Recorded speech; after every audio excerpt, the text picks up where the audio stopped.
हरे कृष्णा कृष्णा कृष्णा हरे हरे, हरे राम राम राम।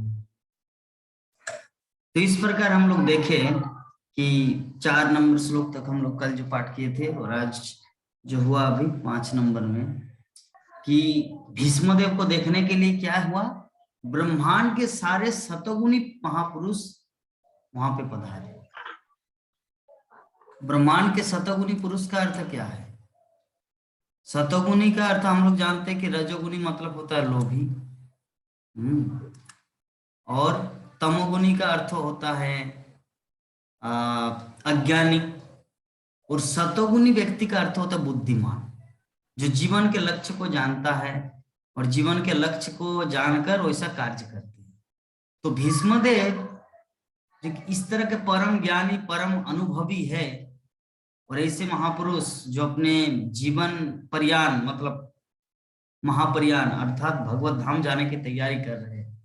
इसीलिए उस समय तो ऐसा कोई लाइव टेलीकास्ट नहीं था ना, कि यहाँ पे अगर कैमरा फिट करेंगे तो डीडी न्यूज डीडी नेशनल सारे विश्व में फैल जाएगा, यूट्यूब फेसबुक के माध्यम से, कि चलिए वहां नहीं जाने से भी काम चलेगा, कि वहां नहीं जाते हैं भीष्मदेव, वहां पे जो कुछ बोलेंगे यहाँ पे प्रसारित हो जाएगा, हम लोग रेडियो चालू करके सुन लेंगे या मोबाइल के यूट्यूब खोल के लाइव देख लेंगे। ऐसा तो संभव नहीं था। पहले कहाँ कहीं पर कुछ होता था तो वहां पे जाना पड़ता, ठीक है। तो इसीलिए जितने सारे महान महान ऋषि मुनि, देवर्षि, देवर्षि में आते हैं नारद मुनि, ब्रह्मर्षि में आते हैं वशिष्ठ, राजर्षि में आते हैं जनक महाराज, जो राजा होता है और भक्ति भी करता है उसे कहा जाता है राजर्षि, ठीक है। और ब्रह्मर्षि और देवर्षि मतलब नारद मुनि। तो जितने सारे महान महान व्यक्तित्व थे इस संसार में, भीष्म पितामह का प्रवचन सुनने के लिए वहां पर एकत्र हुए थे। तो श्रील प्रभुपाद तात्पर्य में बताए कि ऋषि वो होते हैं कौन, जो अपने आध्यात्मिक उपलब्धि, उपलब्धि का अर्थ होता है अनुभव, अपने स्पिरिचुअल एक्सपीरियंस आध्यात्मिक उपलब्धि के द्वारा ही पूर्णता प्राप्त कर ली। तो ऐसी आध्यात्मिक उपलब्धि कोई भी कर सकता है, श्रील प्रभुपाद तात्पर्य में लिख रहे हैं, कोई भी व्यक्ति कर सकता है, चाहे वो राजा हो या साधु हो। परीक्षित महाराज कौन था, राजा या साधु? राजा था, बाद में साधु बन गए। तो चाहे कोई गृहस्थ हो, ऑफिसर हो, लेबर हो, नेता हो, मंत्री हो, कोई भी व्यक्ति आध्यात्मिक उपलब्धि के द्वारा अपने जीवन को पूर्ण कर सकते हैं। तो भीष्मदेव कौन थे? स्वयं ब्रह्मर्षि थे और राजा भरत के वंशजों में प्रमुख थे। अभी प्रश्न उठ सकता, प्रभु जी भरत वंश क्यों कहा गया? क्योंकि भरत, दुष्यंत पुत्र भरत, तो ये जो धीरे परंपरा में जो आ रहा है, दुष्यंत के बाद भरत, भरत के बाद दुष्यंत या दुष्यंत के बाद भरत, विवाह माता भरत के दुष्यंत पुत्र, हाँ दुष्यंत का, हाँ दुष्यंत पुत्र भरत, दुष्यंत के बाद, यस दुष्यंत का पुत्र ही भरत जी महाराज थे ना? हाँ, दुष्यंत का पुत्र है भरत। तो भरत का पुत्र कौन है? शांतनु।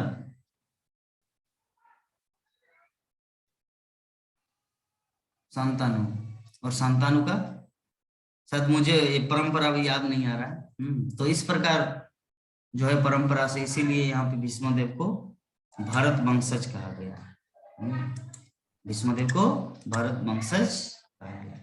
तो देखिए पहले काल में और इस वर्तमान काल में अंतर कितना है। पहले के काल में अगर कहीं कोई व्यक्ति प्रवचन करता तो लोग कहीं कहां कहां से आते हैं। हम लोग जानते हैं महाराज रघुगण के बारे में। महाराज रघुगण कहाँ जा रहे थे प्रवचन सुनने के लिए? गंगा सागर, जहाँ पे कपिल मुनि का आश्रम है, पालकी से लेके जा रहे थे, शायद मध्य प्रदेश इस साइड से महाराज रघुगण जा रहे थे पालकी से। मध्य प्रदेश उज्जैन से मायापुर आने के लिए 3 दिन लगता ट्रेन में, मतलब 36 घंटा। ठीक है, और ट्रेन कितना स्पीड से चलता है।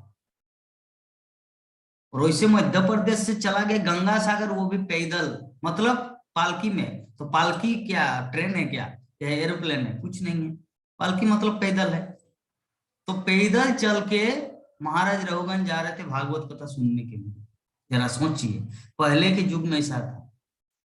तो यहाँ भी ये जो हमारा हम लोग पाठ करेंगे कि श्लोक संख्या 6 और 7 में बताया गया है कि पर्वतो नारदो धम्मो भगवान बादरायण बृहदस्सो भरद्वाज शशिस्व रेणुका सुत वशिष्ठ इंद्र प्रमदिस्त्रितो समुदोषित कक्षिबाण गौतम चित्र कौशिकन सुदर्शन। अर्थात प्राणमोहन प्रभु जी पढ़िए तो क्या बोल रहे हैं।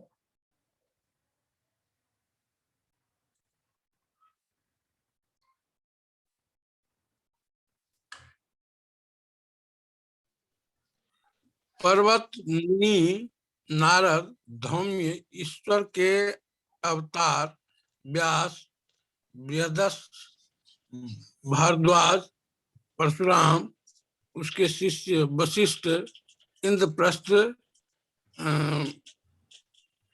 तीर्थ है तीर्थ घृत समद असित कक्षिवान गौतम अत्रि कौशिक तथा सुदर्शन जैसे सारे ऋषि वहां उपस्थित थे। तात्पर्य शिला प्रभुपाद के द्वारा। पर्वत मुनि सबसे श्रेष्ठ ज्येष्ठ मुनि माने जाते हैं। वे नारद मुनि के लगभग निरंतर संगी होते हैं। वे अंतरिक्ष यात्री भी हैं जो किसी भौतिक यान की सहायता के बिना वायु में यात्रा करने में समर्थ हैं। पर्वत मुनि भी नारद के समान ही देवर्षि अर्थात देवताओं में महान ऋषि हैं। वे महाराज परीक्षित के पुत्र महाराज जन्मेजय के यज्ञ के समय नारद के साथ उपस्थित थे। इस यज्ञ में विश्व के सारे सर्पों का विनाश किया जाना था। पर्वत मुनि तथा नारद मुनि गंधर्व भी कहलाते हैं क्योंकि वे भगवान की महिमा का गायन करते हुए आकाश में विचरण कर सकते हैं। आकाश में विचरण कर सकते हैं। क्योंकि वे आकाश में विचरण कर सकते हैं, अतएव उन्होंने वहीं से द्रौपदी का स्वयंवर पति का चुनाव देखा था। नारद मुनि की भांति पर्वत मुनि भी स्वर्ग में राजा इंद्र के दरबार में जाया करते थे। गंधर्व के रूप में वे कभी कभी एक महत्वपूर्ण देवता कुबेर के राज दरबार में जाते थे। एक बार नारद तथा पर्वत दोनों के ही सामने महाराज संजय की पुत्री के कारण समस्या खड़ी हुई। महाराज संजय की संजय पुत्री के कारण समस्या आ खड़ा हुआ। महाराज संजय को पर्वत मुनि के वरदान से पुत्र लाभ हुआ। नारद मुनि का पुराणों की कथाओं से अनिवार्य संबंध है। उनका वर्णन भागवतम में हुआ है। अपने पूर्व जन्म में वे एक दासी के पुत्र थे, लेकिन शुद्ध भक्तों की संगति में उनमें भक्ति जगी।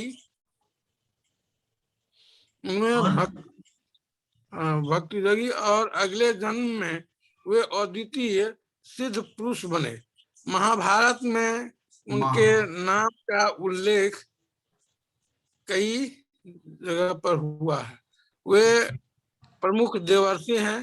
वे ब्रह्मा जी के पुत्र तथा शिष्य हैं और उन्हीं से ब्रह्मा के आगे की शिष्य परंपरा चलती है। उन्होंने प्रहलाद महाराज, ध्रुव महाराज तथा उनके विख्यात भागवत भक्तों को दीक्षित किया। अनेक विख्यात भागवत भक्तों को दीक्षित किया। यहाँ तक कि उन्होंने वैदिक ग्रंथों के प्रणेता व्यास देव को भी दीक्षा दी। ठीक है, व्यास अभी अभी आप थक गए शायद। विवाह माता जी ना पढ़िए। तो ठीक। बहुत बड़ा लंबा तात्पर्य है।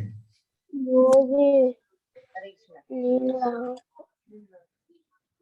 व्यास देव से ही मध्वाचार्य की दीक्षा मिली और इस प्रकार मध्व संप्रदाय जिसमें गौड़ीय संप्रदाय भी सम्मिलित है और सारे ब्रह्मांड में फैल गया। एक मिनट जिस एक मिनट चैतन्य एक मिनट माता जी, मुरारी क्या कर रहे हैं? बंदर की तरह आवाज आ रहा है उसका, उसको हेडफोन मत दीजिए। सीरियसली अगर बैठना है तो बैठने दीजिए, नहीं तो उनको क्लास में मत लाइए। बंदरगिरी शुरू हाँ किया है। मुरारी को लाइए तो मेरे सामने। मुरारी कहाँ है? प्रभु जी बुला रहे हैं। क्या हुआ? उसको नींद लग रहा है, वही माँ के पास गया। तो लेकिन उसको हेडफोन क्यों दे रहे हैं? हेडफोन में आवाज आ रहा है ना इधर। आके यहाँ सुन रहा था ना, उसके बाद उधर गया।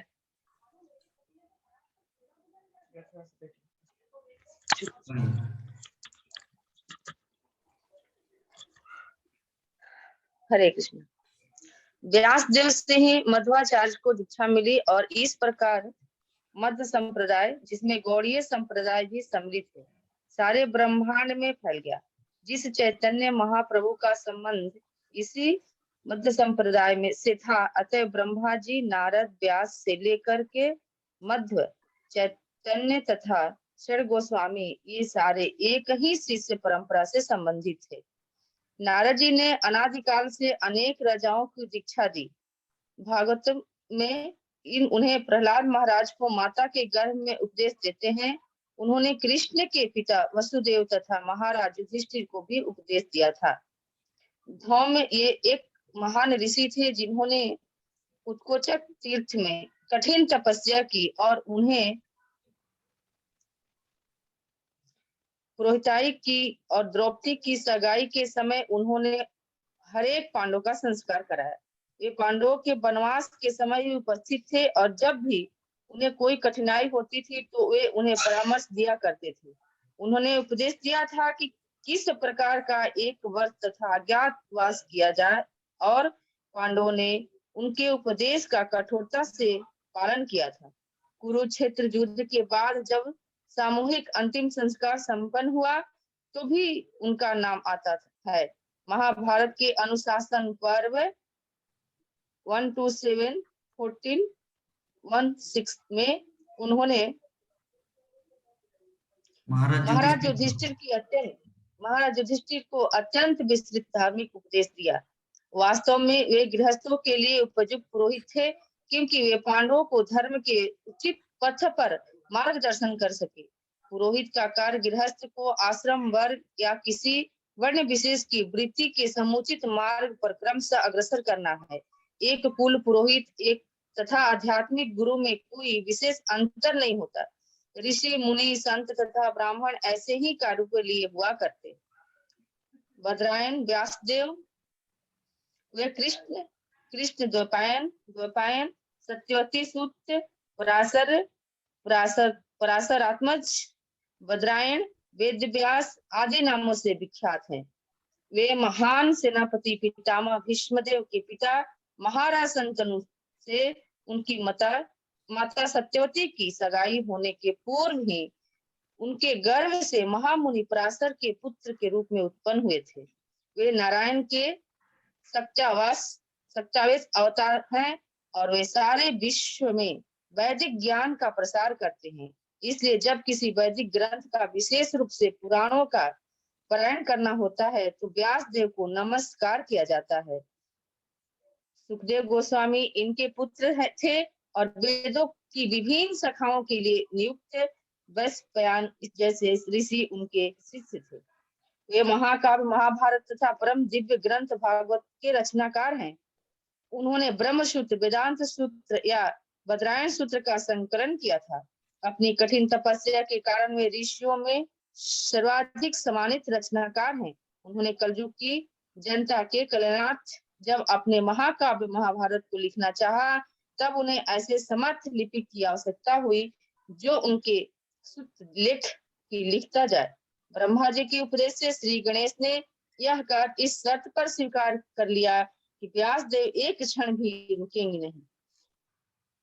इस प्रकार व्यास तथा गणेश के संयुक्त प्रयास से महाभारत संकलित हुआ। अपनी अभी माता थोड़ा सत्यवती के अभी थोड़ा राकेश प्रभु जी पढ़ेंगे, राकेश कुमार प्रभु, रांची। बहुत बड़ा तात्पर्य है ये, थक जाएंगे एक व्यक्ति पढ़ते। नहीं थकेंगे प्रभु जी, दंडवत प्रणाम सभी। हाँ, आप भी थोड़ा पढ़िए। किस जगह से प्रभु जी? अपनी कट्टर को वहां ला दीजिएगा। अपनी माता,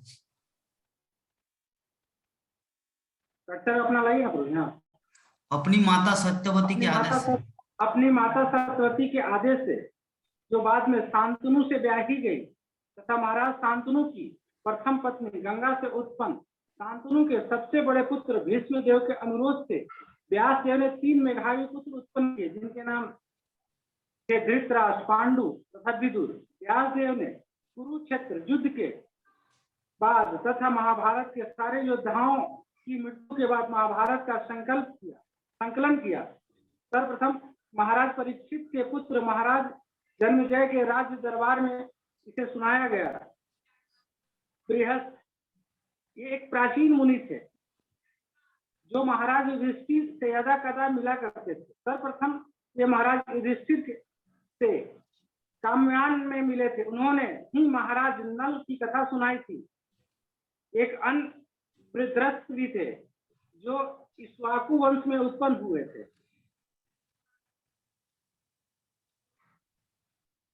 भारद्वाज ये महान सप्तऋषियों में से एक थे।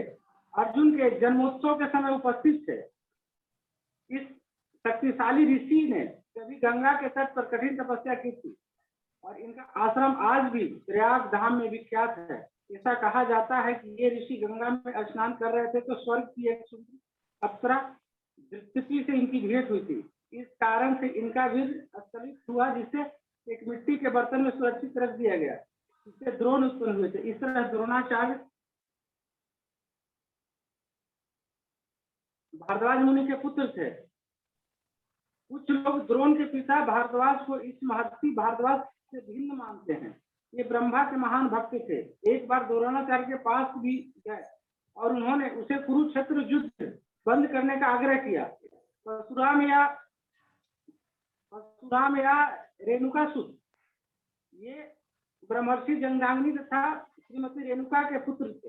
इस तरह वे रेणुकासुत भी कहलाते हैं। वे ईश्वर के शक्तिशाली अवतारों में एक थे और उन्होंने क्षत्रिय वंश का 21 बार संहार किया था। इन्होंने क्षत्रियों के रक्त से अपनी पूर्वजों की आत्माओं को प्रसन्न किया। बाद में उन्होंने महेंद्र पर्वत पर घोर तपस्या की। उन्होंने संपूर्ण पृथ्वी को क्षत्रियों से छीनकर उसे कश्यप मुनि को दान में दे दिया। परशुराम ने द्रोणाचार्य को धनुर्विद्या की शिक्षा प्रदान की क्योंकि वे ब्राह्मण थे। ये महाराजा युधिष्ठिर के राज तिलक के समय उपस्थित थे और अन्य महान ऋषियों के साथ इस उत्सव में सम्मिलित हुए थे। परशुराम की आयु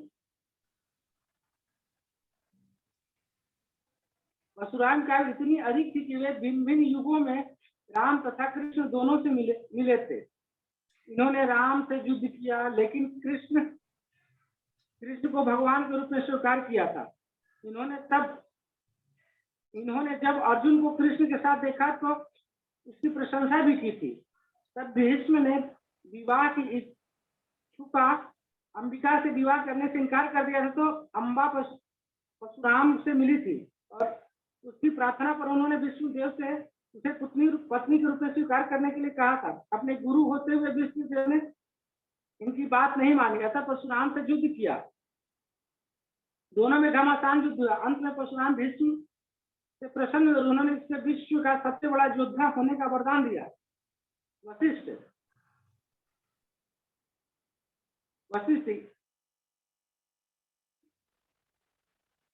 ये ब्राह्मणों में सबसे विख्यात ऋषि थे और ब्रह्मर्षि वशिष्ठ देव कहलाते थे। वे रामायण तथा महाभारत दोनों ही कालों में विख्यात व्यक्तित्व थे। उन्होंने भगवान राम का राज तिलक संपन्न कराया था और कुरुक्षेत्र के युद्ध में भी उपस्थित थे। वे समस्त उक्त लोकों में अवलोकों में भी जा सकते थे। उनका नाम हिरण्यकश्यपु के इतिहास के साथ भी जुड़ा हुआ है। विश्वामित्र तथा उनके बीच बहुत तनाव हुआ था, क्योंकि विश्वामित्र उनकी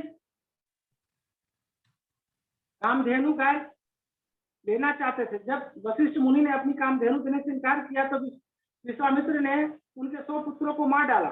एक पूर्ण ब्राह्मण होने के नाते भी विश्वामित्र के सारे व्यंग सहते रहे। एक बार तो विश्वामित्र के प्रताड़नों से ऊपर उन्होंने आत्महत्या भी करनी चाहिए, किंतु काले में ऐसा नहीं कर पाए। वे पर्वत से कूदे, किंतु जिस पत्थरों पर गिरे हुए रूह के ढेर बन गए और वे बच गए। वे समुद्र में लहरों में उन्हें किनारे पर ला दिया। वे नदी में कूदे कि नदी ने भी उन्हें पुनः किनारे पर ला दिया। इस प्रकार उनकी आत्महत्या के सारे प्रयास विफल रहे। सप्त ऋषियों में एक और सुप्रसिद्ध नक्षत्र अरुंधति के पति हैं इंद्रप्रस्थ। ये एक विख्यात ऋषि हैं। वे प्रजापति गौतम के 3 पुत्रों में एक थे, पुत्रों में तीसरे थे, और उनके अन्य भाइयों में के नाम एकत और द्वित थे। ये सारे भाई महान ऋषि थे और धर्म के चुस्त पालक थे। कठोर तपस्या के बल पर ब्रह्मलोक को प्रसन्न हुए थे। एक बार त्रित मुनि कुएं में भी गिर गए और अनेक यज्ञों के व्यवस्थापक थे और महर्षि के रूप में मृत्यु शैया पर पड़े विष्णुदेव को अपना सम्मान प्रदर्शित करते हुए भी आए थे। वरुण लोक के सप्तर्षियों में एक थे, जो विष्णु के पास पाश्चात्य देशों के रहने वाले थे। अतः संभवतः ये यूरोपीय देशों के निवासी थे। उस समय सारा जगत एक ही वैश्विक संस्कृति के अधीन था।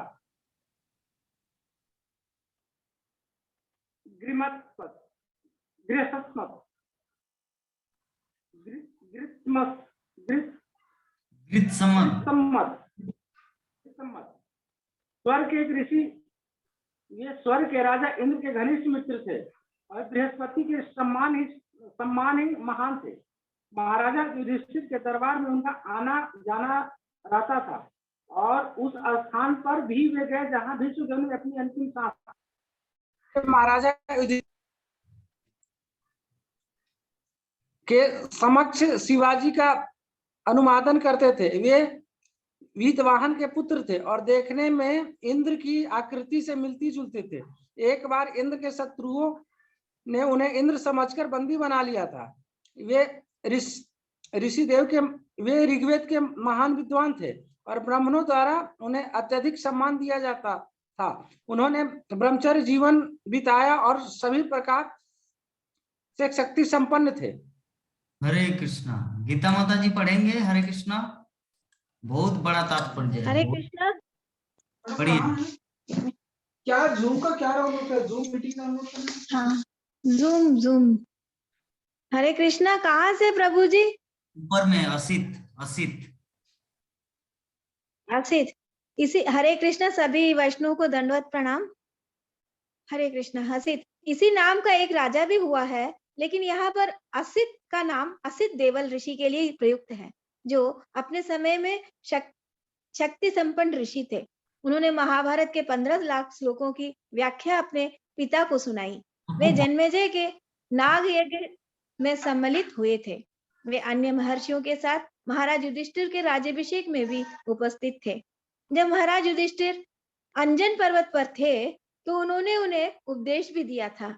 वे शिव जी के भी भक्त थे। कक्षीवान गौतम मुनि के पुत्रों में से एक था। एक तथा महर्षि चंद कौशिक के पिता थे।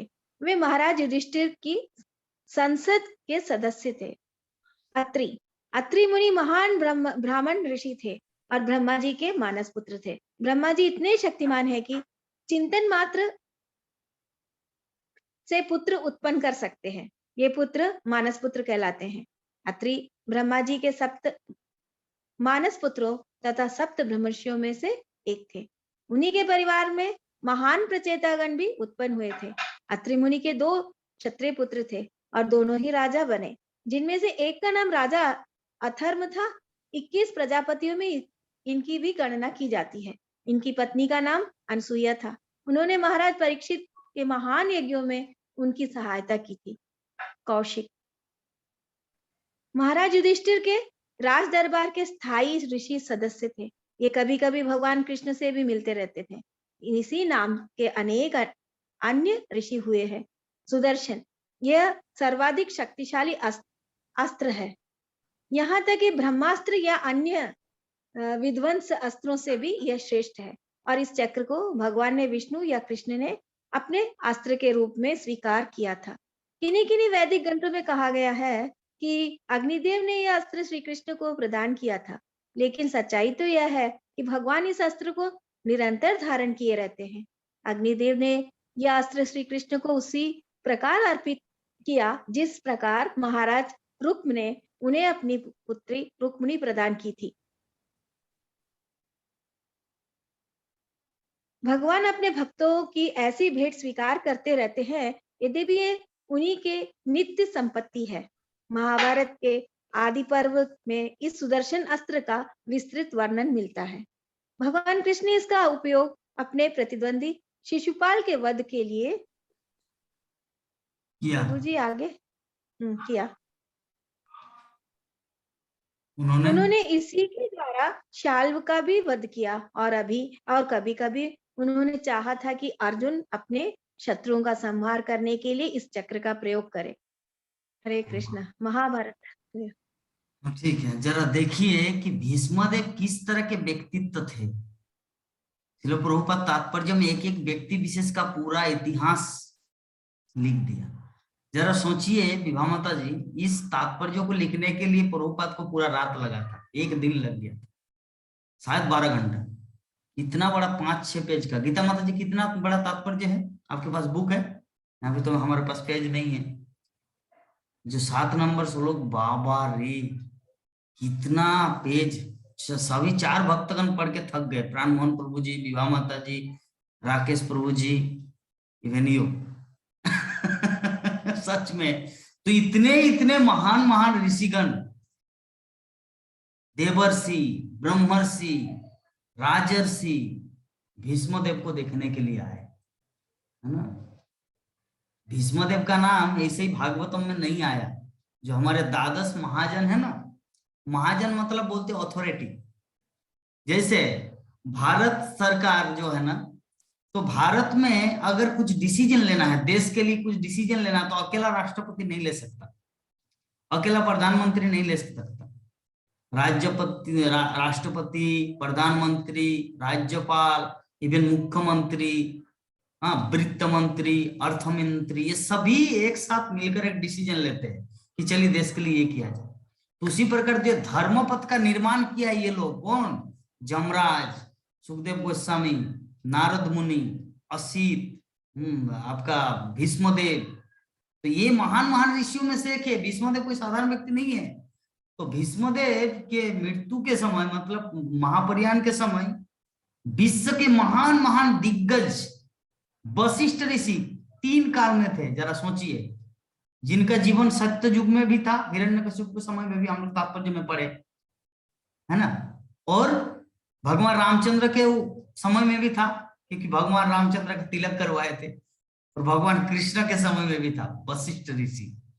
ऐसे वशिष्ठ भी आए थे भीष्मदेव से उपदेश प्राप्त करने के लिए।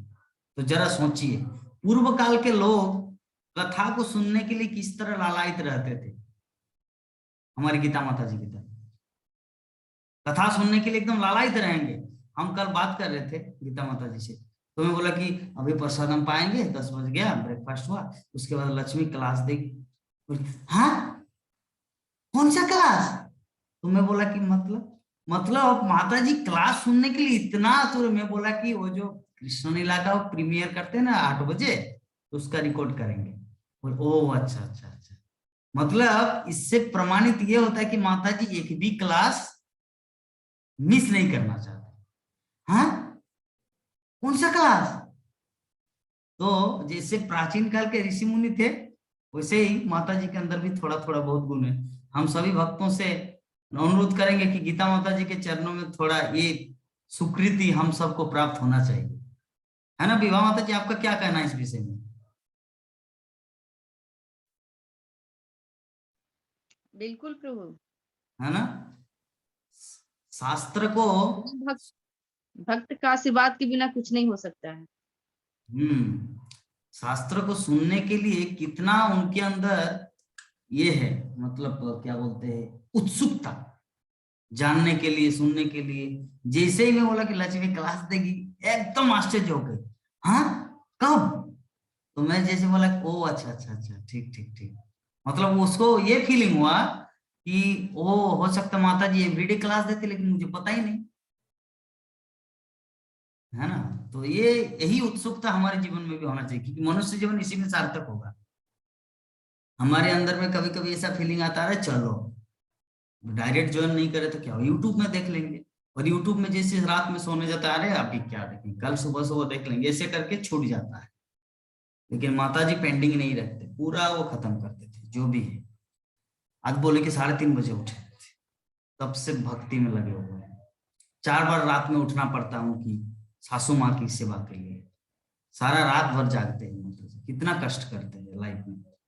तो जो भी है, हम लोग को ऐसे भक्तों से चरणों का आशीर्वाद लेना चाहिए, चरणों का धूल लेना चाहिए मस्तक में, तब होगा भक्ति। है ना। राकेश कुमार प्रभु का क्या कहना है? राकेश कुमार प्रभु, रांची। गीता माता जी के जो उत्सुकता के विषय में आपका क्या कमेंट है, फीडबैक क्या है? सही कहा आपने प्रभु जी। जो भी सच्चे भक्त हैं, उनकी उपासना और पूजा करना हम लोग का परम कर्तव्य है। यस। तो चलिए, हमारे बीच में इस तरह एक, इसीलिए कहा जाता है ना, जैसे ग्रुप लीडर होता है ना, ग्रुप लीडर में अगर लीडर अगर अच्छा होगा तो चलिए, लीडर जैसे एग्जाम्पल के रूप में देते हैं, कहने का अर्थ है एक क्लासरूम है, तो क्लासरूम में अगर टीचर अच्छा रहेगा, टीचर अगर आलसी नहीं रहेंगे, वो टाइम पे क्लास चालू करेगा, टाइम पे ये करेगा, तो सभी भक्तगण अपने लाइफ में सक्सेस होंगे। अच्छा चलिए, टीचर अभी कभी अगर ढीला भी हो जाए, लेकिन उनमें से अगर एक स्टूडेंट अगर सब समय फर्स्ट क्लास आते हैं, नंबर 1 आते हैं, तो सभी स्टूडेंट उस स्टूडेंट के देखकर भी प्रेरणा प्राप्त कर सकते हैं। तो हमारे बीच में दोनों है, हमारे बीच में ये दोनों फैसिलिटी है। अगर स्टूडेंट से प्रेरणा प्राप्त करना है तो गीता माता जी से ले लेना है। फिर इसका मतलब ये नहीं कि बाकी सब भक्तगण जुड़ नहीं रहे या ये नहीं कर रहे, लेकिन उनकी अंदर उत्सुकता कितनी है ना।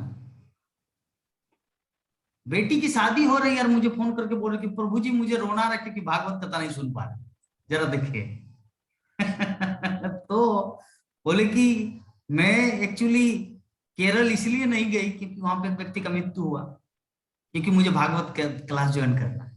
मेरे प्रभु जी चले गए, मैं नहीं गई, क्यों? क्योंकि मुझे भागवत कथा ज्वाइन करना। तो जरा सोचिए, सेक्रीफाइस भागवत के लिए, भगवान को प्राप्त करने के लिए सेक्रीफाइस, समाज, परिवार, अपने पुत्र, अपने बेटी, अपने बेटा, अपने पति, सब कुछ को भी सेक्रीफाइस करने के लिए जो समर्थ होते हैं, वही व्यक्ति कृष्ण को प्राप्त करता है। कृष्ण को प्राप्त करना उतना आसान नहीं है ना। दूध को पीना है तो पहले गुड़ाखू को फेंकना है, गुड़ाखू भी लेंगे, दूध भी पिएंगे, तंबाकू भी खाएंगे, खैनी भी खाएंगे और बोलेंगे दूध भी पिएंगे, दोनों संभव नहीं है ना। पहले गुड़ाखू को थूकना पड़ेगा, तंबाकू को थूकना पड़ेगा। क्या संभव है प्राण मोहन प्रभु जी, ये गुड़ाखू भी साथ में खाना और दूध को भी पीना, दोनों एक मुंह में होता है पॉसिबल? नहीं प्रभु जी, उसके लिए दूध पीने के लिए क्या करना पड़ेगा? तंबाकू को पहले थूकना पड़ेगा, धोना पड़ेगा मुंह को, तभी संभव है। उसी प्रकार हमारे जीवन में जो सच में श्री कृष्ण रूपी दूध को अगर पान करना है, श्री कृष्ण को अपने लाइफ में, तो कभी कभी इस तरह सेक्रीफाइस भी करना है। ऐसा नहीं कि चलिए समय मिलेगा तो जूम क्लास ज्वाइन करेंगे, समय नहीं मिलेगा तो क्या, नहीं, आपको टाइम निकलना है। और टाइम अगर नहीं निकले तो दूसरा फैसिलिटी है ना, यूट्यूब।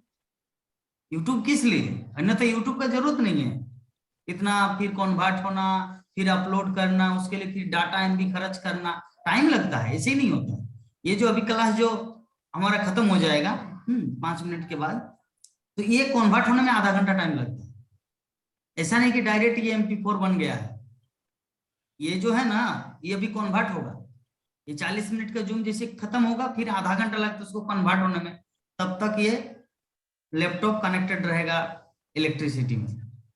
क्योंकि अगर लैपटॉप बंद होगा तो तब तक समय कन्वर्ट होने में आधा घंटा, फिर उसको अपलोड होगा। 500, 600, 800 तक MB रहता है 40 मिनट का एक लेक्चर। वो MB अपलोड करने के लिए फिर तब जाएगा यूट्यूब में और साथ साथ में फेसबुक में। तो कितना फैसिलिटी, ताकि भक्तों को ये कनेक्टेड रखा जाए। अगर एक जगह छूट जाए, क्योंकि हमारे तो समय तो एक जैसा नहीं है ना, कि मान लीजिए अभी माता जी लोग घर में रहते हैं, लेकिन प्रभु जी लोग, जैसे हमारे राकेश कुमार प्रभु जी, अभी हो सकता है प्रभु जी सौभाग्यवश हमारे पास है, हो सकता है मार्केट में अभी गाड़ी में घूमते, क्यों? क्योंकि अभी वर्किंग टाइम है 6 बजे से पहले। तो जो भी हो, तो उनके लिए क्या किया जाए? तो उनकी सुविधा के लिए और बाकी व्यक्ति विशेष के लिए यूट्यूब का ये किया गया है, ताकि रात में आके वो बिफोर गोइंग टू स्लीप, सोने से पहले उस चीज को देख के निद्रा में जा सकते हैं, चीज प्राप्त होगा। तो ये कुछ फैसिलिटी है। तो हम लोग सीरियस होना है अपने लाइफ में, जितना हम लोग सीरियस हो जाएंगे भक्ति जीवन में, उतना ही हम लोग, हमारा अपना लाभ है।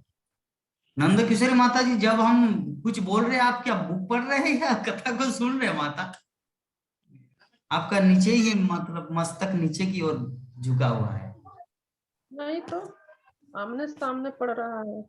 अच्छा अच्छा, ठीक है। तो ये जो हम लोग अभी तक जो श्रवण किए, इतने महान महान व्यक्ति आए।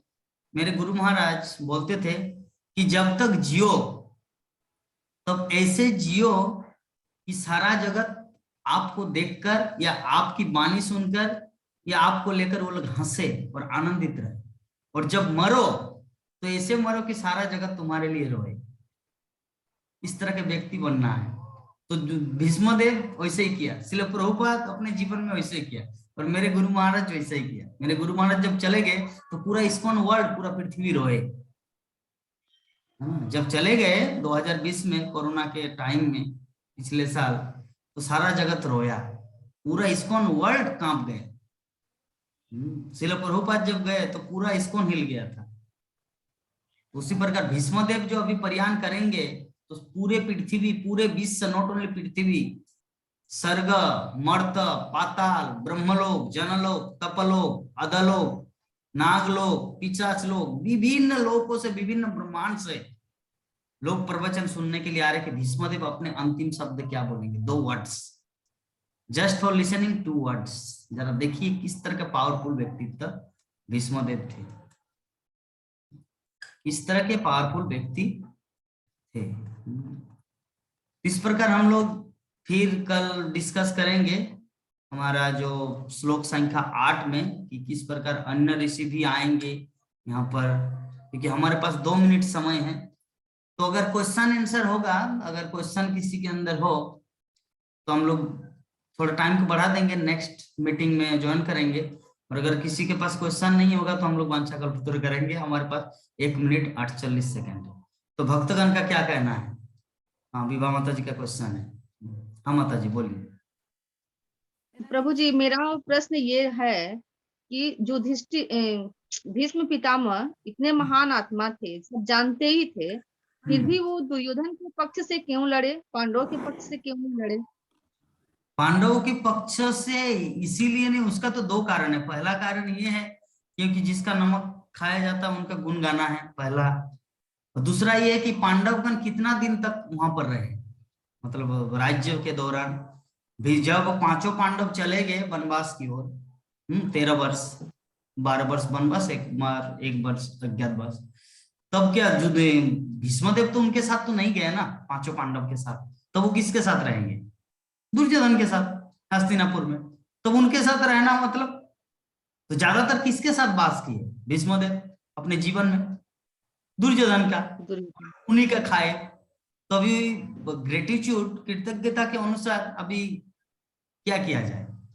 तो ये कारण है भीष्मदेव उनके होकर, मतलब कुरुक्षेत्र के युद्ध मैदान में पांडव। और दूसरी बात ये, अगर पांडव की तरफ अगर भीष्मदेव चले जाते तब तो भगवान श्री कृष्ण का जरूरत नहीं होता, भगवान श्री कृष्ण जरूरत नहीं होता उधर, तब तो इतना बड़ा नरसंहार होता भी नहीं और इतने सारे पापियों का उद्धार भी नहीं होता। तो ये भीष्मदेव जो है ना, उसका मास्टर प्लान उनको पता है कि भगवान की ये इच्छा है इस तरह का रचना, जिसके कारण भीष्मदेव उस तरफ लड़े।